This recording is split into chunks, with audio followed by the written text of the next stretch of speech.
unsafe, but it's 100% safe on the doctor's guidance. मैंने सुना था कि लेजर हेयर रिमूवल पेनफुल है. मैंने करवाया है. It's not painful and it's safe. Dr. Nazia customized so perfectly for my skin.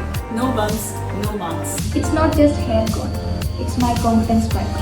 Honestly, I was super skeptical about hair laser removal, but the procedure was so smooth, so quick, and of course not painful at all. And I'm glad I did this. You guys should try it, for sure. I wish I had done this earlier.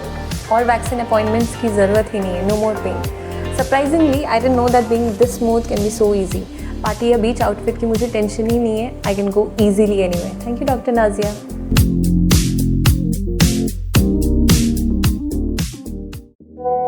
हमारे islands के ताज़ा खबरों और important updates से जुड़े रहे भरोसेमंद और पक्की जानकारी सीधे अपने फ़ोन पर पाने के लिए न्यूज़ आप तक व्हाट्सएप चैनल को अभी फॉलो करें। नमस्कार सभी को, मैं Anita Devi, state general secretary महिला मोर्चा भारतीय जनता पार्टी अंडमान एंड निकोबार की तरफ से आप और महिला मोर्चा श्री चैताली जी के साथ में आप सभी मीडिया प्रतिनिधियों को यहाँ आभार व्यक्त करती हूँ जो आपने अपना कीमती समय लेकर आज हमारे बीच सम्मिलित हुए। आज हम नारी शक्ति अधिनियम के बारे में कुछ चर्चा करने के लिए आप सभी को यहाँ बुलाए हैं। हमारे यशस्वी प्रधानमंत्री माननीय श्री मोदी जी के अभी रिसेंटली आप लोगों ने सबने देखा होगा कि नारी शक्ति के ऊपर अभी एक अधिनियम जो है कानून बनने वाली है जो कि पार्लियामेंट में बहुत जल्दी ही लागू होगी। ये अधिनियम क्या है, इसके बारे में हमें थोड़ी सी आप सभी के साथ में अपनी जो है बातों को साझा करने का आज एक अवसर मिला। नारी का सम्मान जहाँ होता है वहीं समाज और राष्ट्र का निर्माण होता है। नारी की आवाज़ जहाँ बुलंद होती है वहाँ समाज और राष्ट्र आगे बढ़ते हैं। ये दोनों नारी देश को ऊपर और आगे लेके जाने में बहुत सहयोगी और उपयोगी है। हमारे यशस्वी प्रधानमंत्री नारी सशक्तिकरण की बात को सिर्फ किताबों तक, पेपर तक सीमित नहीं रखे, बल्कि नारी को आज की नारी को एक प्लेटफॉर्म दिया है जहाँ पे वुमेन रिजर्वेशन बिल जो है वो पास होगा। जब ये वुमेन रिजर्वेशन बिल क्यों पास होगा? क्योंकि हमारे यशस्वी प्रधानमंत्री का ये संकल्प है कि हमारा देश में नारी को भी सत्ता में आने का एक अवसर मिले, वो भी कंधे से कंधे मिलाकर देश और राष्ट्र को आगे बढ़ाने के लिए अपना योगदान दिया। उसी पे मैं आपको एक बात और कहना चाहती हूँ। नारी सशक्तिकरण हमारे श्री अनिल कुमार तिवारी जी जो हमारे अध्यक्ष है भारतीय जनता पार्टी अंडमान एंड निकोबार के, इनका भी दृढ़ संकल्प है नारी सशक्तिकरण। वो हमेशा से ही नारी सशक्तिकरण को समर्थन देते आए हैं और वे हमेशा हम सभी को प्रेरित करते हैं कि संगठन के साथ साथ नारी को समाज में भी अपनी भूमिका निभानी चाहिए। और इसी सोच और उनकी इसी सोच से हम बहुत सारी महिलाएं जो है पार्टी में आज सम्मिलित भी हो रही हैं और पार्टी का नेतृत्व भी कर रही हैं। और हम आज आपको ये और एक बात कहना चाहते हैं कि नारी का जो सम्मान है वो हमारे यशस्वी प्रधानमंत्री ने जो हम माताओं, बहनों और बेटियों को आगे बढ़कर देश निर्माण के लिए जो एक प्लेटफॉर्म दिया है, हम सभी चाहते हैं कि जो भी प्रबुद्ध महिलाएं हैं जो कि आगे आए और इस कार्य में हम सभी के योगदान दें।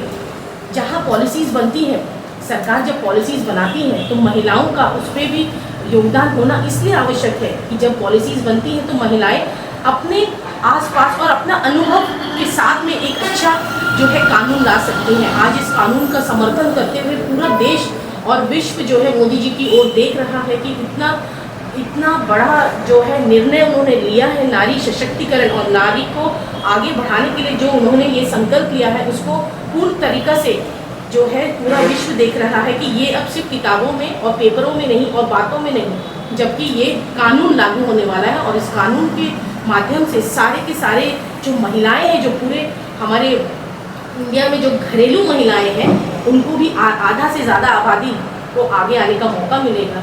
और यही संकल्प के साथ में हमारे मोदी जी यशस्वी प्रधानमंत्री ने ये जो संकल्प लिया है, हम सभी को उस पर अपना भागीदारी देना चाहिए।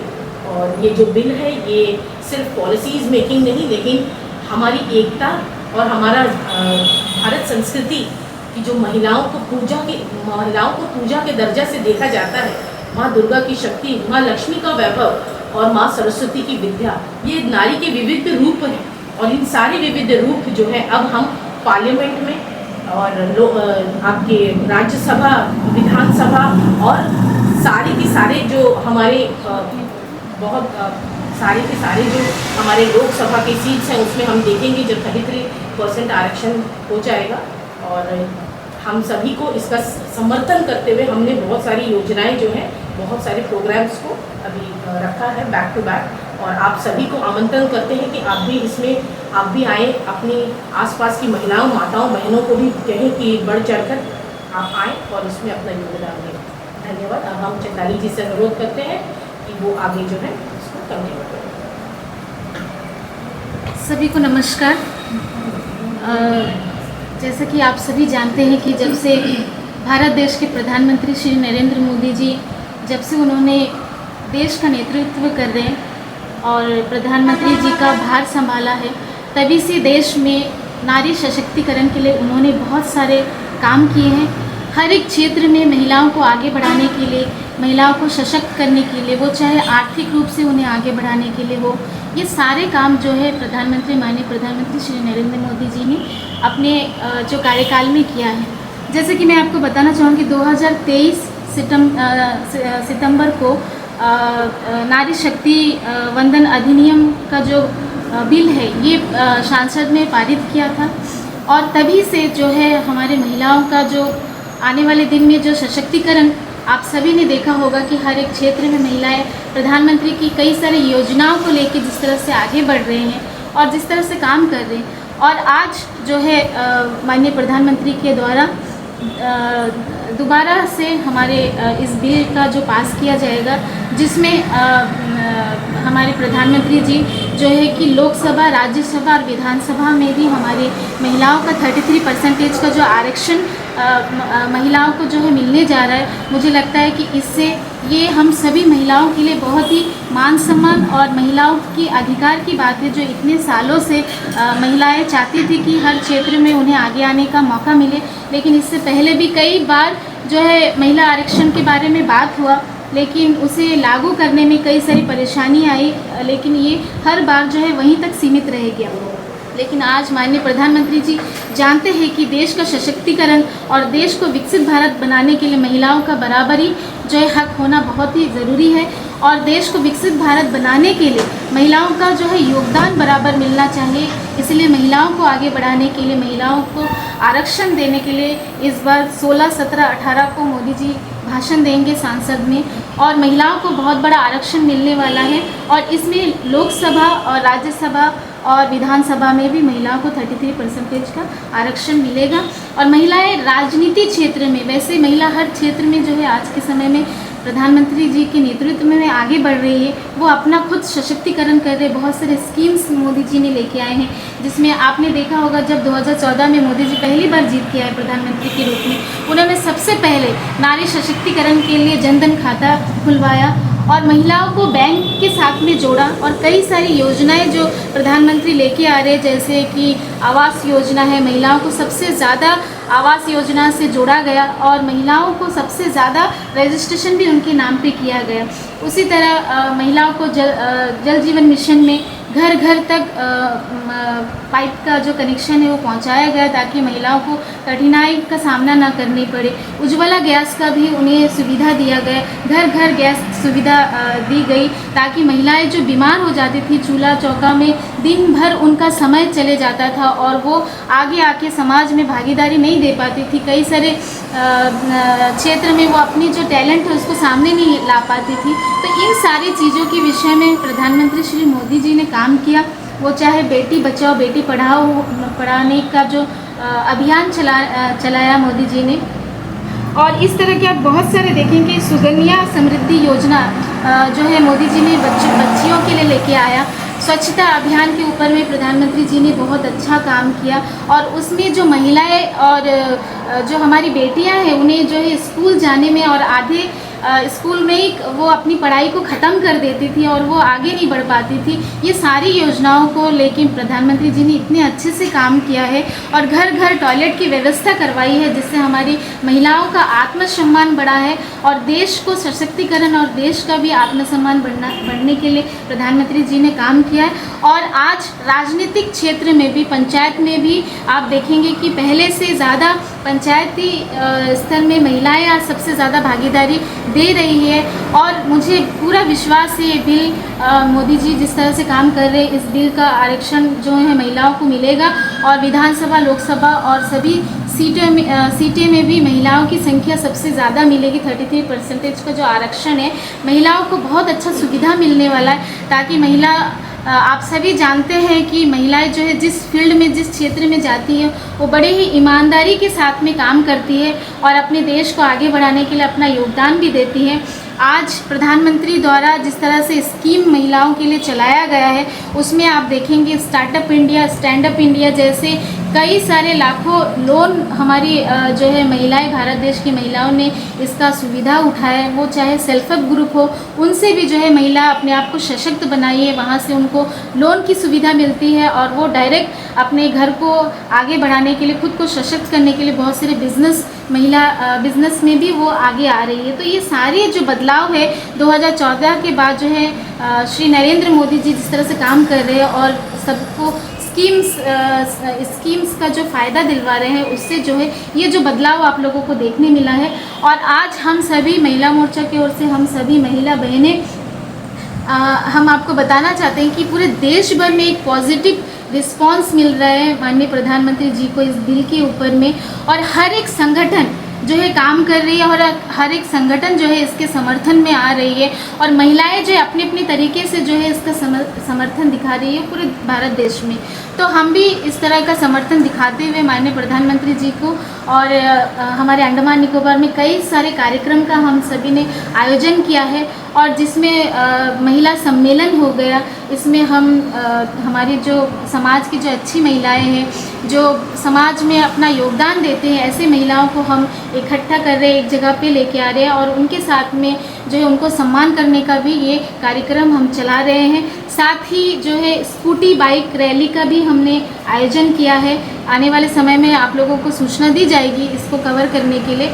और महिलाएं जो है माननीय प्रधानमंत्री जी को एक धन्यवाद देते हुए और जो है उनका समर्थन दिखाते हुए हम बाइक रैली, स्कूटी रैली भी करने वाले हैं। सिग्नेचर कैंपेन भी हम अलग अलग जगह पे चलवा रहे हैं और साथ ही जो है जितने भी महिलाएं हैं, मैं चाहूँगी कि हर एक संस्था, जितने भी हमारे क्षेत्र में अच्छी महिलाएं हैं जो समाज के लिए काम करती हैं, मैं चाहूँगी कि वो सभी का समर्थन माननीय प्रधानमंत्री जी को मिले, क्योंकि ये आप देखोगे कि कई वर्षों से जो है महिला आरक्षण के विषय में हमेशा महिलाएं आवाज़ उठाती रही है, लेकिन कभी भी इस तरह का नहीं हुआ कि महिलाओं को आरक्षण मिल सके।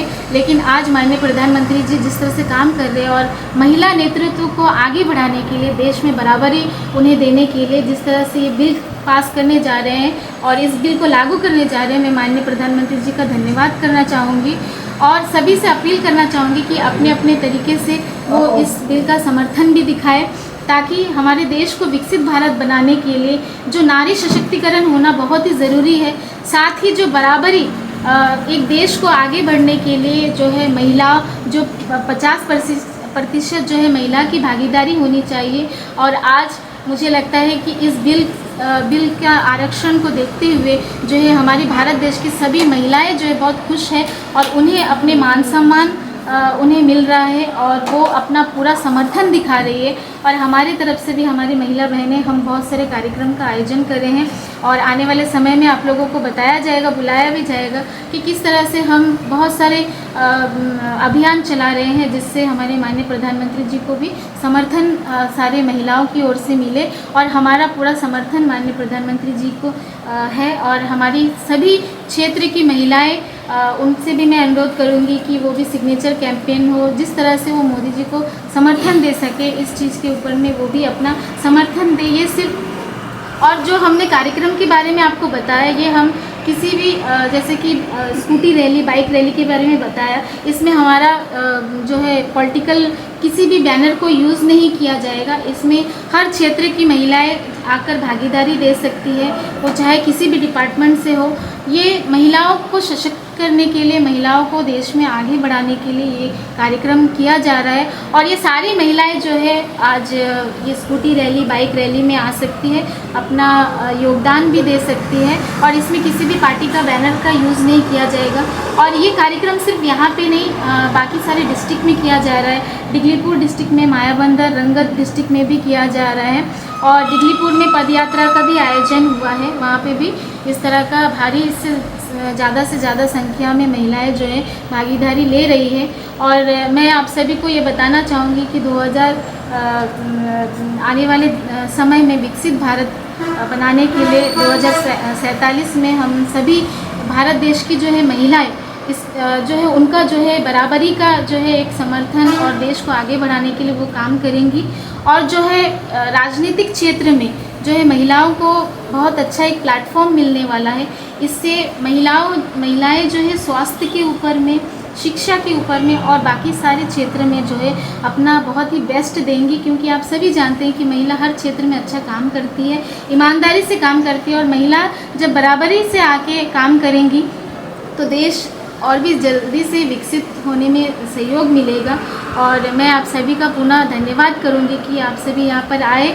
और जो है हमारे जो 2023 में जिस नारी शक्ति वंदन अधिनियम का जो पारित किया गया और उसको जो है आगे बढ़ाया जा रहा है। इस बार माननीय प्रधानमंत्री जी बिल को दोबारा से सामने लेके आ रहे हैं, राज्यसभा, विधानसभा, लोकसभा में भी इसे लेके आ रहे हैं। मुझे बहुत आशा है कि ये सभी महिलाएं जो है इसका समर्थन करेंगी और जो है आने वाले समय पे जो है भारत देश और भी आगे बढ़ेगा। और इतना कहते हुए मैं आप सभी का पुनः धन्यवाद करना चाहूँगी कि आप आज आए और इस मैसेज को पूरे समाज में पहुँचाने के लिए आप सभी ने एक योगदान दिया है। क्योंकि ये ऐतिहासिक क्षण है जिसमें आप सभी की भागीदारी जो है आने वाले दिन में बोला जाएगा कि आपके तरफ से भी हम सभी को बहुत अच्छा सहयोग मिला, ताकि ये समाचार, ये न्यूज़ जो है हर एक क्षेत्र में जो है महिलाओं तक पहुँचे। जो जैसे कि कहा जाता है कि माननीय प्रधानमंत्री जी हमेशा कहते हैं कि अंत्योदय तक, हर स्कीम, हर चीज़ का लाभ जो है अंत्योदय तक, अंतिम क्षेत्र में जो व्यक्ति खड़ा है उन तक पहुँचे, ताकि देश जो है जल्दी से विकसित हो और गरीब से गरीब लोगों का कल्याण हो। तो उस विषय में हमारी नारी शक्ति भी काम करेगी आने वाले दिन में। और माननीय प्रधानमंत्री जी जिस तरह से महिलाओं के बारे में सोच रहे, हम सभी की ओर से माननीय प्रधानमंत्री जी को एक बार फिर से बहुत बहुत धन्यवाद और उन्हें नमस्कार करते हैं। जय हिंद, भारत माता की जय।